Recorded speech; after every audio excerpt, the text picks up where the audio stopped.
రమ్య తిన్నె మీద కూర్చొని తన అత్తయ్య కోసం ఎదురు చూస్తూ ఉంటుంది. ఇంతలో అత్తయ్య రాగానే వస్తుంది. రమ్య, ఇక్కడ నువ్వు ఏం చేస్తున్నావ్? అని అడుగుతుంది. అత్తయ్య, నేను మీకోసమే చూస్తున్నానంటే నువ్వు నా కోసం చూడాల్సిన అవసరం లేదు. నువ్వు ఎళ్ళి నీ పని చేసుకో అని రమ్యకి చెప్తుంది. రమ్య అక్కడి నుంచి ఇంట్లోకి వెళుతుంది. ఆమె అక్కడే కూర్చొని కాసేపు విశ్రాంతి తీసుకుంటుంది.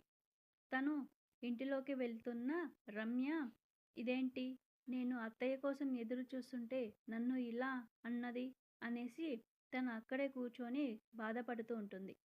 సరే, చాలా టైం అయ్యింది, అత్తయ్యకి భోజనం పెడదాం అని అనుకొని తను లేచి వెళ్తుంది. ఇంతలో అక్కడ నుంచి వచ్చి మంచం మీద కూర్చున్న రాధమ్మ ఇలా కూర్చొని ఉంటుంది.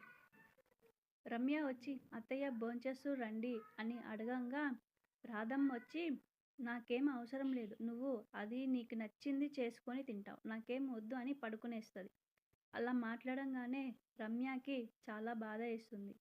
అక్కడి నుంచి రమ్య బయటికి వెళ్ళిపోతుంది.